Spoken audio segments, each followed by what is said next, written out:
10% 휴먼, 10% 인간, 90% 미생물, 인간 마이크로바이옴에 대해서 엘레나 콜렌 지음, 조은정 옮김. 시공사. 엘레나 콜렌은 어떤 분인가요? 임페리얼 칼리지 런던에서 생물학을 전공으로 학부와 석사를 마쳤고, 유니버시티 칼리지 런던, 또 런던 동물학회에서 진화생물학으로 박사학위, 열대지방 풍토병에 걸린 적이 있을 정도로 전 세계를 누비는 동물학자로 박쥐 반향 정의 전문가이다. 과학자로서 선데이 타임스 매거진에 기고하고, 야생동물에 대한 글도 쓰고, 방송 다큐멘터리 이렇게 해서 90% 미생물에 대한 이 인식과 그 안에 10%의 인간이라는 존재를 설명을 잘 하고 있습니다. 옮긴 이는 조은정 서울대학교 생물학과를 졸업하셨네요. 학위를 받으셨고, 10% 인간이라, 이런 의미를 잘 모르면은 계속 세균학으로 사람을 사람답게 못 만드는 일이 생기는 거죠. 칼 세이건은 모르겠나? 과학의 핵심은 누가 봐도 모순되는 두 가지 태도가 본질적으로 균형을 이룬다는 데 있다. 직관에 어긋나는 터무니없는 발상일지라도 마음을 열고 새로운 아이디어를 맞이하는 태도, 그리고 신고를 가리지 않고 가차없이 철저하게 아이디어를 검토하는 회의적인 자세, 이 두 가지 태도 모두 진정한 가짜로부터 심오한 진리를 가려내는 방법이기 때문이다. 진짜가 뭐냐, 가짜가 뭐냐. 미생물과 함께 살다. 인생은 미생물과 같이 살면서 존재하게 되어 있다는 거죠. 2005년의 어느 여름밤, 나는 20마리 박쥐가 담긴 주머니를 어깨에 메고 숲길을 걸어서 베이스 캠프로 돌아가고 있었다. 헤드랜턴을 향해 달려드는 5만 가지 벌레들에 겨우 익숙해질 무렵, 갑자기 발목에 가려움증을 느꼈다. 그때 나는 벌레 퇴치제로 범벅이 된 바지를 입고 바짓단을 거머리 방지 양말 속에 깊숙이 밀어넣고 있었다. 그리고 그것도 불안해서 양말 한 겹을 더 신었다.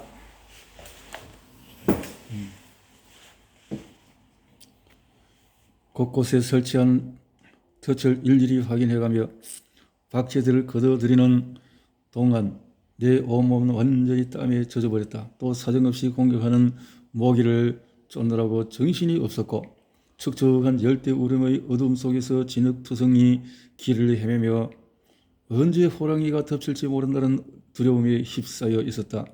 그런데 그 틈을 노려 겹겹으로 둘러싼 옷가지와 벌레 퇴치제의 독한 화학물질을 뚫고 옷 속으로 들어온 놈이 있었던 것이다.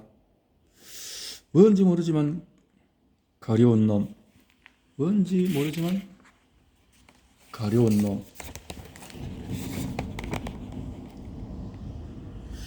22살의 나는 말레이 반대에 있는 크라우 야생동물 보호 구역의 심장부에서 3개월 보냈다. 이 시간은 내 인생을 통째로 바꾸어 놓았다. 생물학들로서 나는 박쥐에 완전히 빠져 있었다. 그래서 영국의 어느 박쥐 과학자가 올린 야외 조사 보조 연구원 모집 광고를 보았을 때 주저없이 바로 지원을 해버렸다.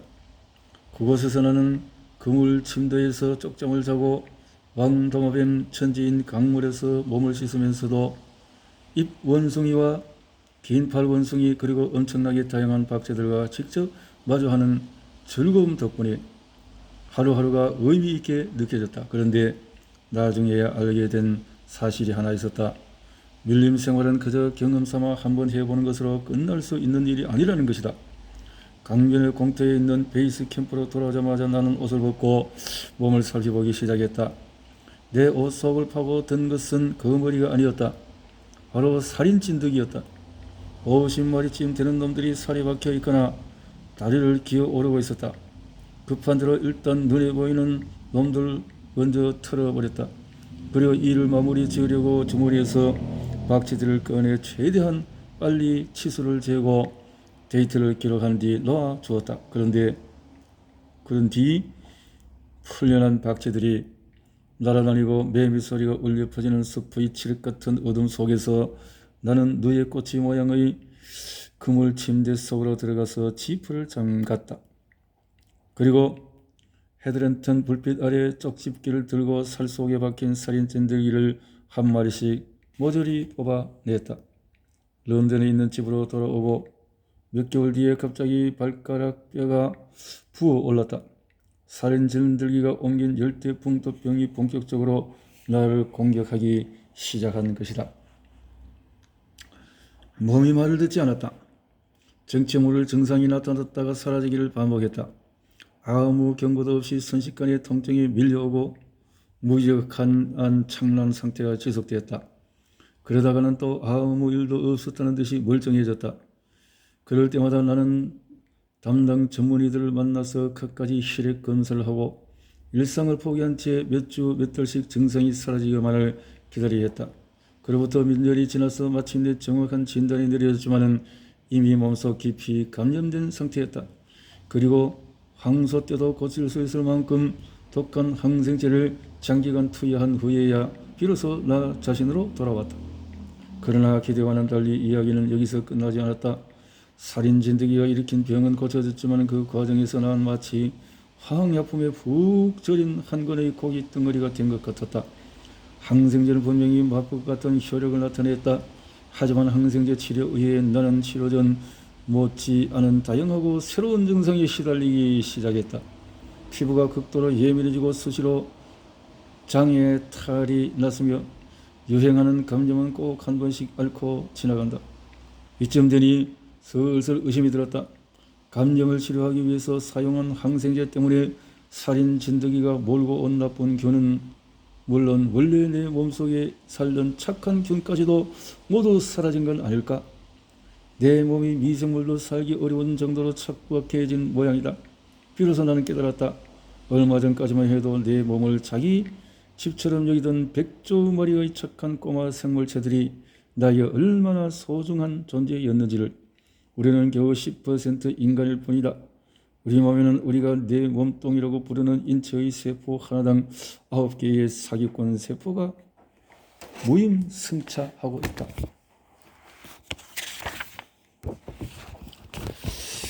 우리는 보통 사람의 몸과 살과 피, 근육과 뼈, 뇌와 피부로 이루어졌다고 생각한다. 하지만 여기에 박테리아와 곰팡이를 빼놓아서는 안 된다. 엄밀히 말하면 내 몸은 내 몸이 아니다. 해저에서 수많은 해양식물의 서식자 역할을 하는 산호초처럼 우리의 장은 100조가 넘는 박테리아와 곰팡이의 보금자리다. 약 4,000종의 미생물들이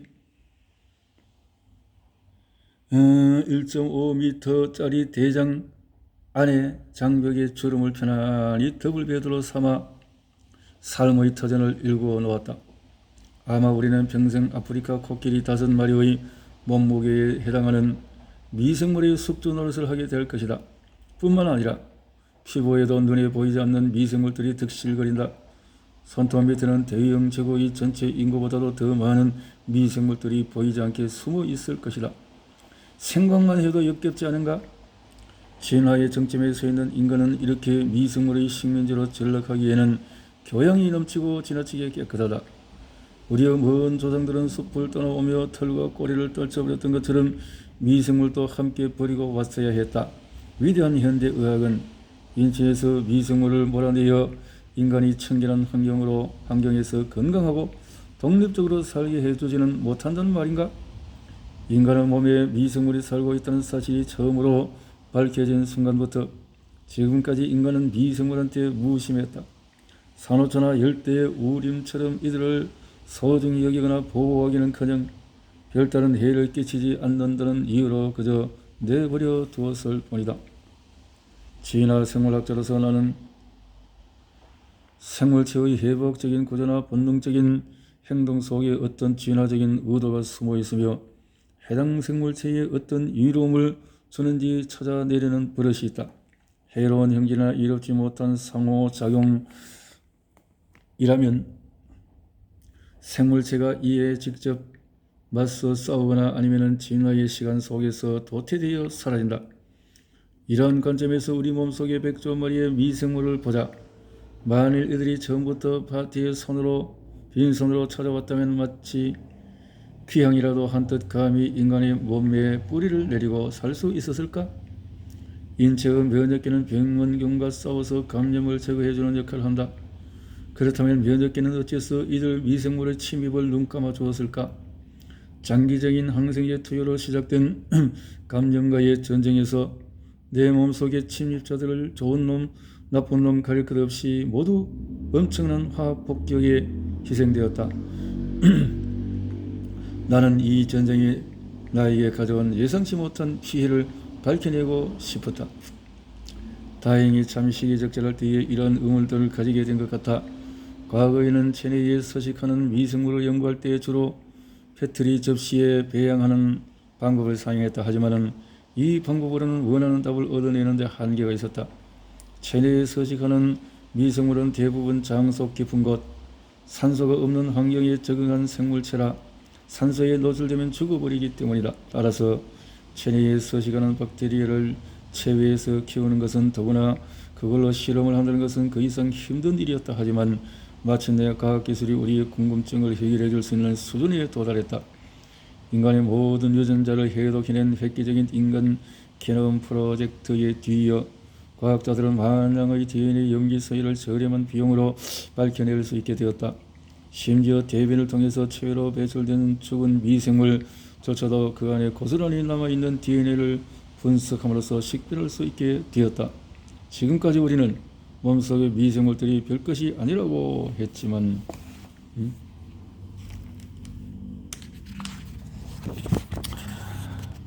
현대과학은 이제 전혀 다른 이야기를 풀어놓는다.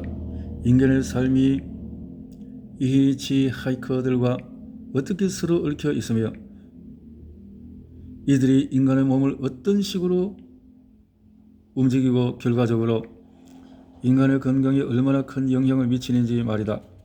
나 자신에게 일어난 문제는 빙산의 일각에 불과하다. 위장장애, 알레르기, 자가면역질환, 심지어 비만까지도 체내 미생물 사회가 붕괴할 때 일어난다는 과학적인 증거들이 발표되고 있다.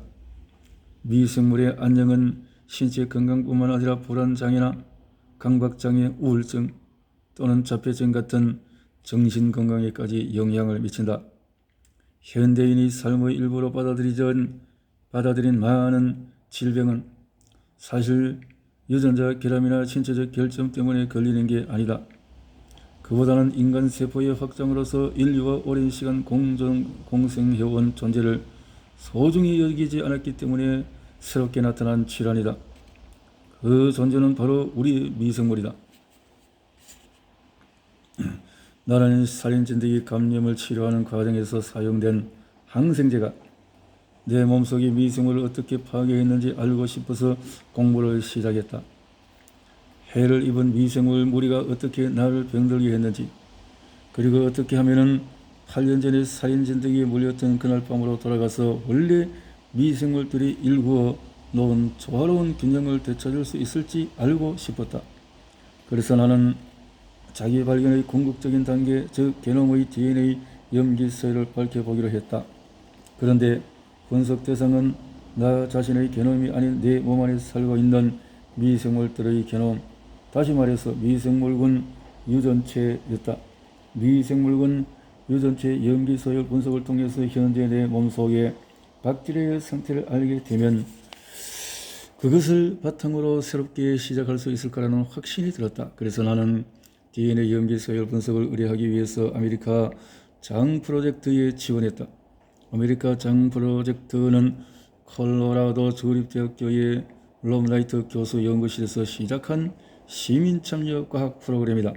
이 프로젝트는 전 세계에서 기증받은 대변 샘플을 이용해서 인간의 몸에 서식하는 미생물의 DNA 염기 사이를 밝히려는 목적으로 시작되었다.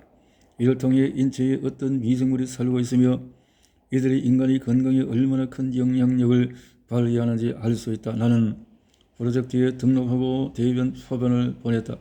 그리고 얼마 후에 미생물 분석 결과를 돌려받았다. 드디어 내 몸속의 생태계의 스냅샷을 마주한 것이다. 우선 여러 해에 걸친 항생제 투여에도 여전히 살아남은 박테리아가 있다는 사실에 마음이 크게 놓였다. 그리고 지금 내 몸에 거주하는 박테리아들이 참혹한 전쟁터에서 겨우 살아남은 돌연변이체가 아니라 이 프로젝트에 참여한 다른 사람들의 미생물과 대체로 비슷한 종이라는 사실에 뛸 듯이 기뻤다. 하지만 예상한 대로 박테리아의 다양성은 타격을 입었다.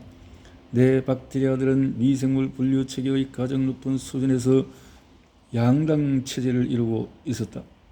이는 다른 사람들과 비교했을 때 다양성이 훨씬 떨어지는 것이었다. 내 박테리아는 90%, 97% 이상이 두 개의 분류군 중에 하나에 속했지만은 다른 참가자들의 박테리아는 약 90%만 두 개의 분류군에 속했고 나머지는 그 밖의 다양한 분류군에 속해 있었다. 아마도 내가 복용한 항생제 때문에 개체 수가 적은 일부 종들이 먼저 제거되고 힘이 센 다수의 종만 살아남은 것 같았다. 나는 내 안에서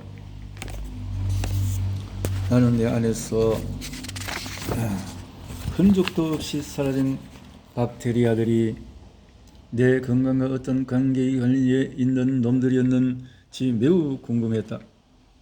열대 우림과 참나무 숲을 비교할 때 숲을 구성하는 교목과 관목 또는 조리와 포유류의 비율만 보아서는 각각의 생태계가 어떻게 기능하는지 제대로 알 수 없다. 마찬가지로 박테리아를 이렇게 광범위한 수준으로만 비교해서는 내 몸속의 생태계에 관해 구체적으로 파악할 수 없다.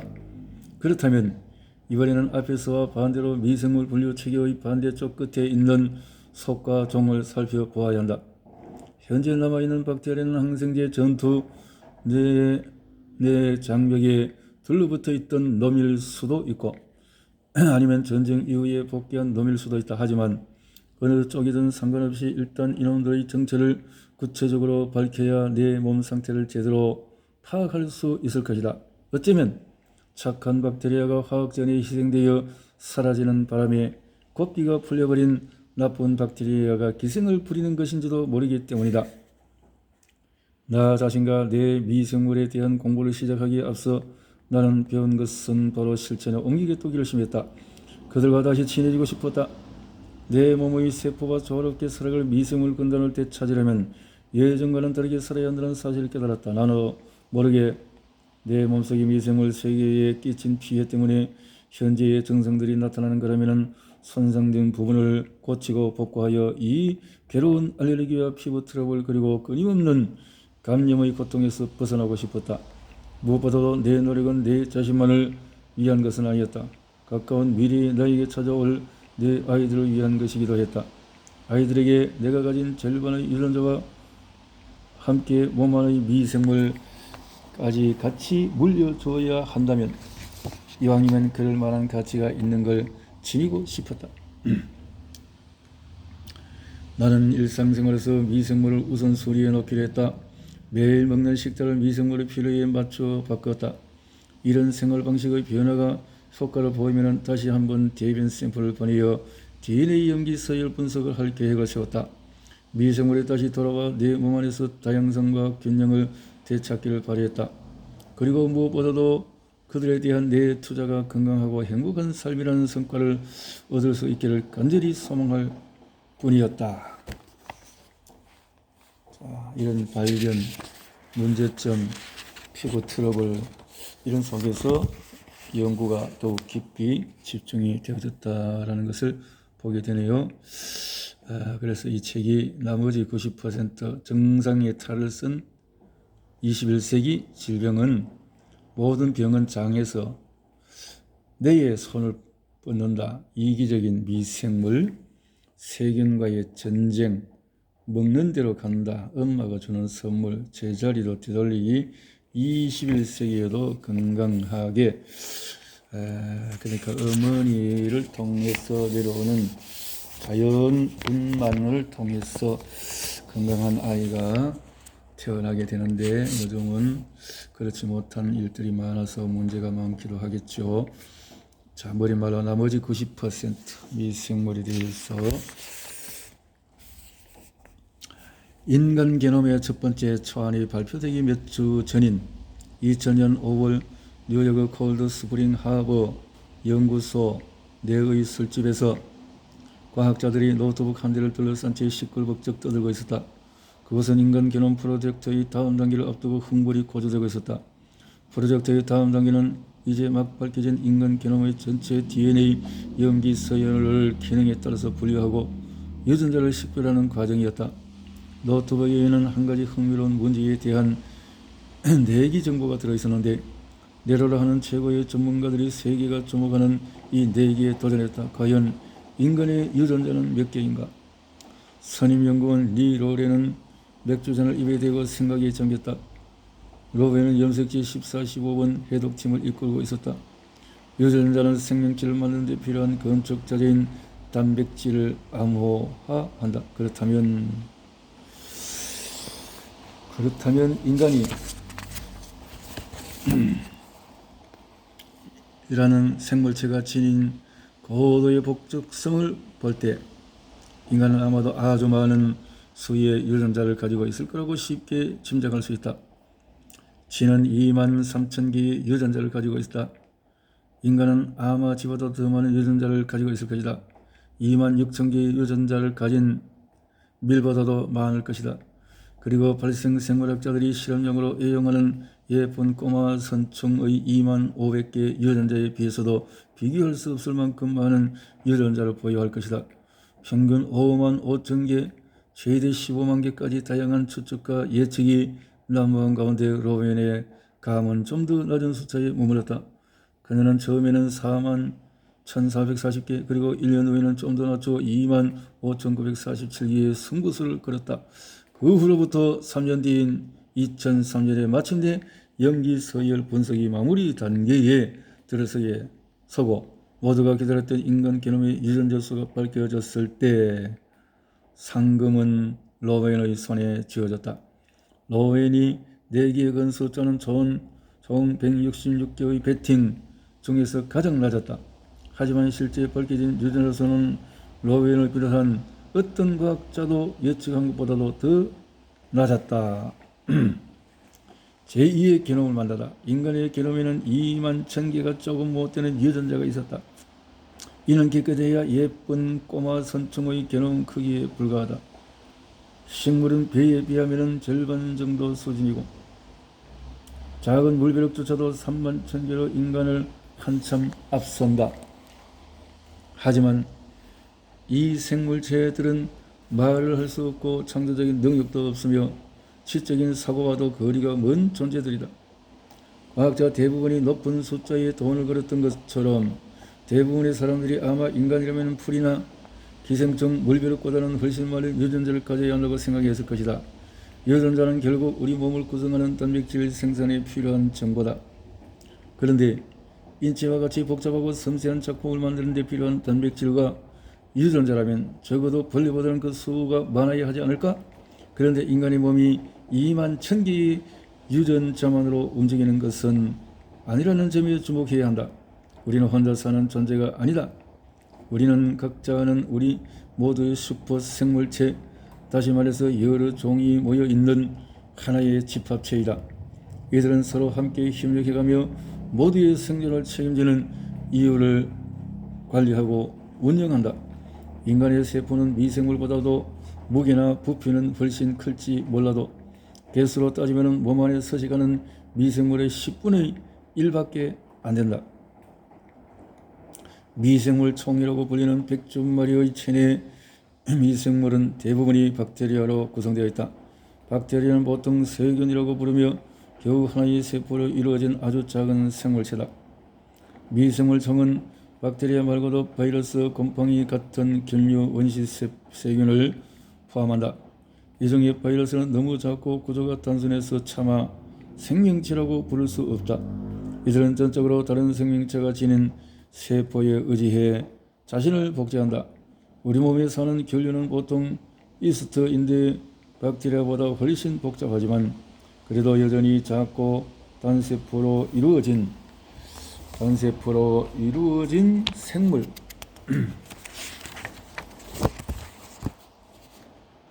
이렇게 생물 견류, 식물, 원시세균, 뒤통수, 생물이다. 원시세균은 박테리아와 비슷해 보이지만 진화적으로 보면 식물과 동물의 관계만큼이나 서로 거리가 먼 미생물이다. 이렇게 우리 몸에 거주하는 박테리아, 바이러스, 견류, 원시세균을 포함하는 모든 미생물 총의 유전자들이 2만 1000개의 인간 유전자와 더불어 우리의 몸을 함께 이끌어가고 있다.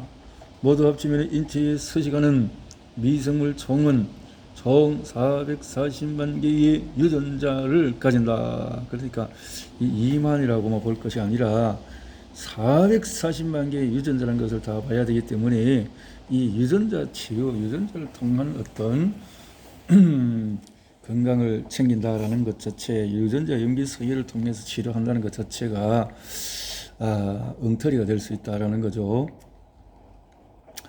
이것이 바로 미생물군 유전체, 즉 미생물총을 이루는 게놈의 결합체이다. 따라서 숫자로만 따지면은 당신은 불과 0.5%만 인간이다.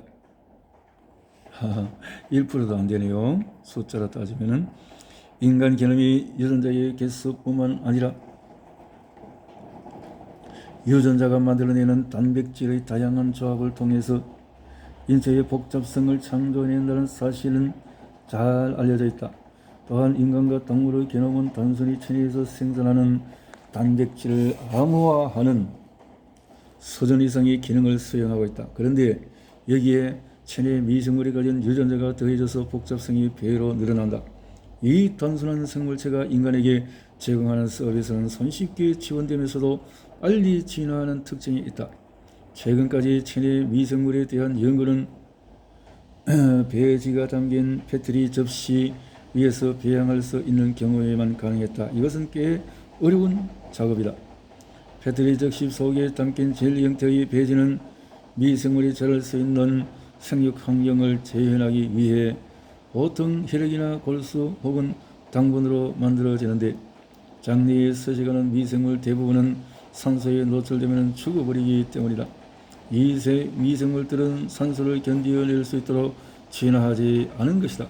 게다가 이렇게 체외에서 미생물을 키울 때는 생존에 필요한 영양분과 온도, 기체 조건 등을 추정하여 배양하는 데 만약 적절한 조건을 알아내지 못한다면 그 종에 대한 연구는 실패로 돌아간다. 미생물 배양은 교사가 수업시간에 출석부를 보고 출석을 확인하는 것에 비유할 수 있다. 이때는 학생의 이름을 부르지 않으면 누가 강의실에 있는지 알 수가 없다.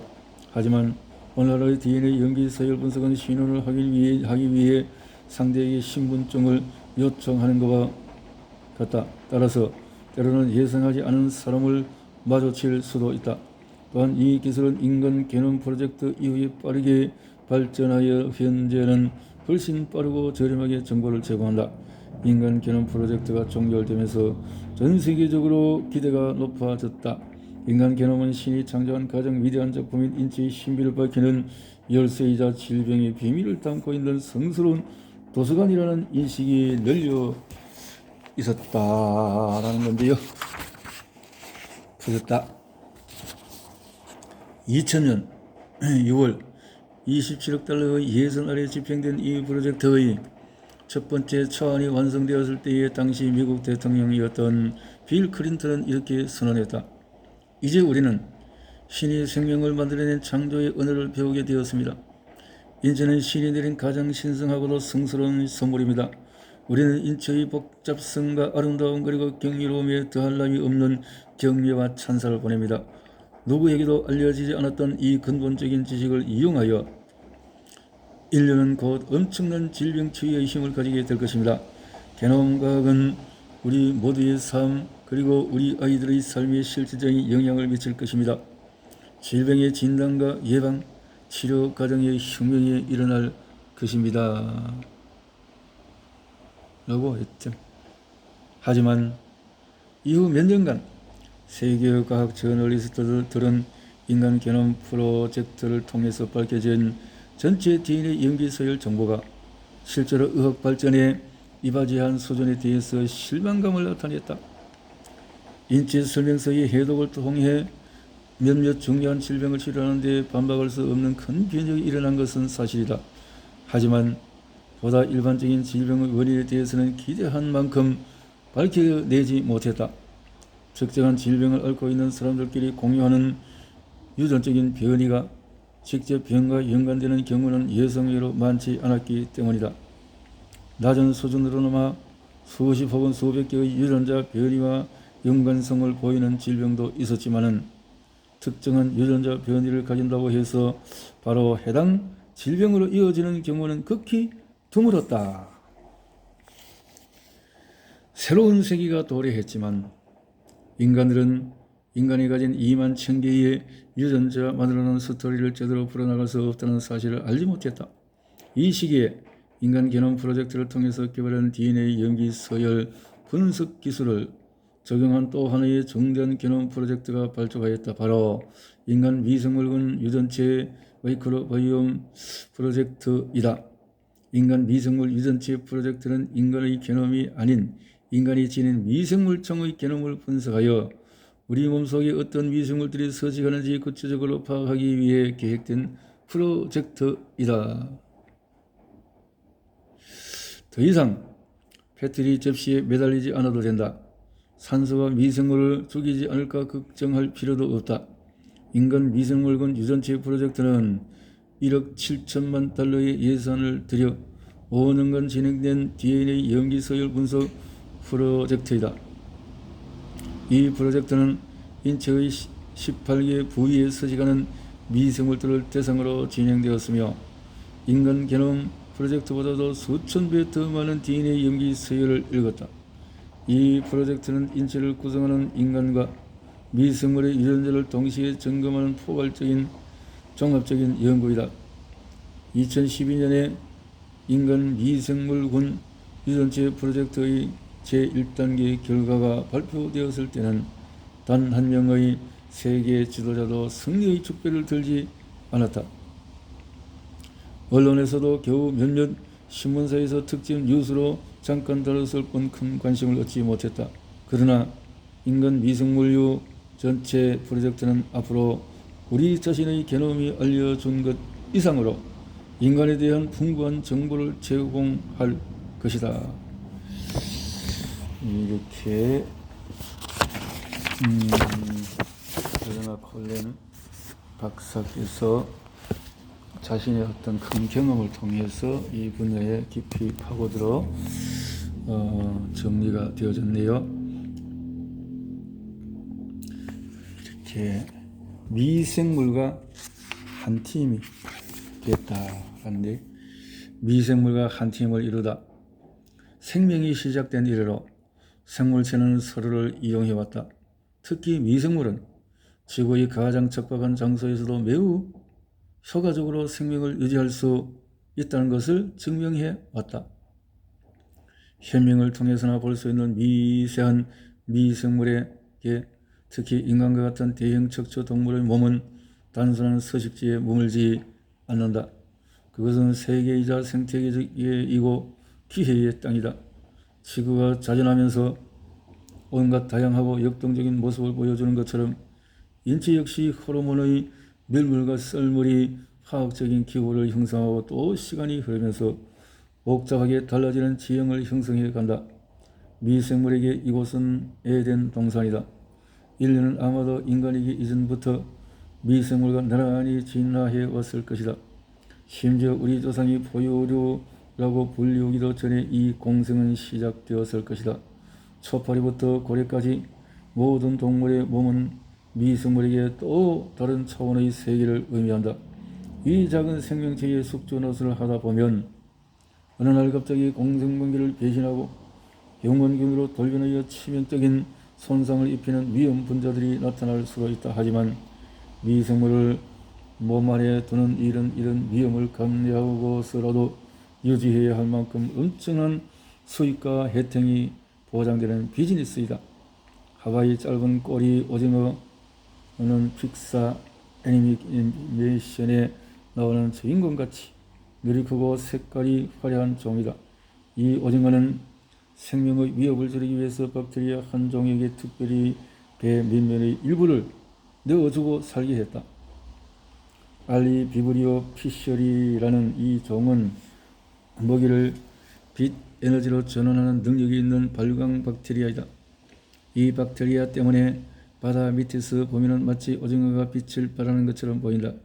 이 빛이 바다 위로 비치는 달빛과 어우러져 수면 가까이 떠다니는 그림자를 감춰주기 때문에 오징어는 아래에서 접근하는 포식자의 눈을 효과적으로 피할 수 있다.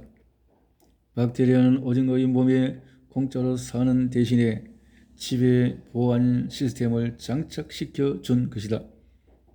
미생물에게 세를 주고 대신 광물을 얻는 전략은 아주 독특적인 생존 방법인 것 같지만은 사실 자기 목숨을 제 몸에 거주하는 미생물에게 맡기는 동물은 오징어 말고도 많다.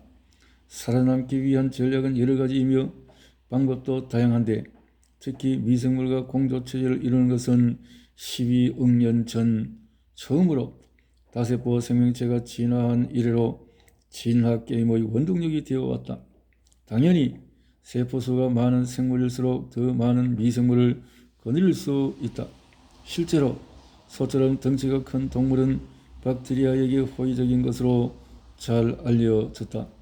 소는 초식 동물이다. 하지만 자기가 가진 유전자만 가지고 쓰는 풀처럼 섬유질이 많은 먹이로부터 아주 소량의 영양분밖에 얻지 못한다.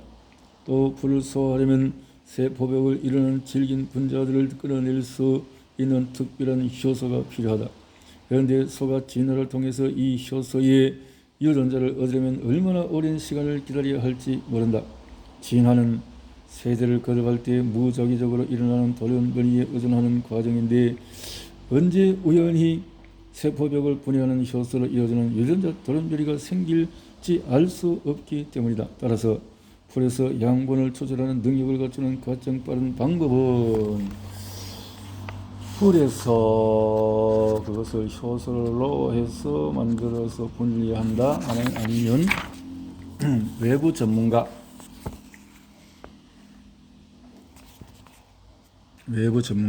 즉 미생물에게 임무를 맡기는 것이다.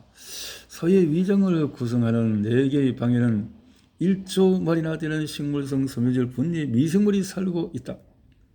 섬유질 덩어리는 되새김질을 통해서 소 입과 위장을 오가면서 입에는 물리적으로 쪼개지고 위장에서는 미생물이 만들어내는 효소를 통해서 화학적으로 분해된다.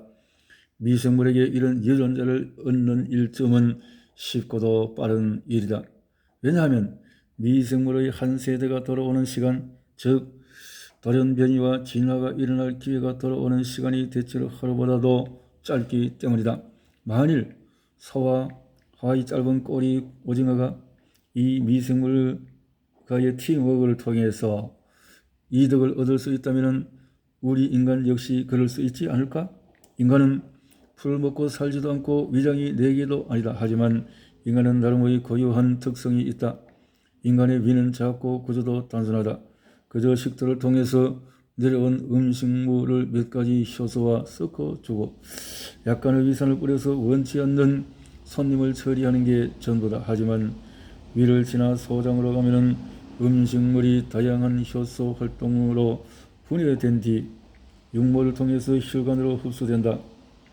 육모는 소장벽을 이루는 손가락 모양의 돌기로 전체 면적이 테니스장만 하기 때문에 소장에서 생성되는 수많은 영양분이 쉽게 혈관으로 흡수될 수 있다. 이제 소장을 따라가다 막다른 길목에 다다르면 테니스 강이라기보다는 테니스공 모양에 더 가까운 곳이 나타나는데 여기서부터 대장이 시작된다. 복부의 오른쪽 아랫부분에 자리 잡은 주머니 모양의 이 기관은 맹장이라고 불린다. 바로 이곳에 인체에 서식하는 미생물 커뮤니티의 심장부이다. 자, 맹장이라는 것이 얼마나 미생물의 심장부다 이렇게 표현했네요.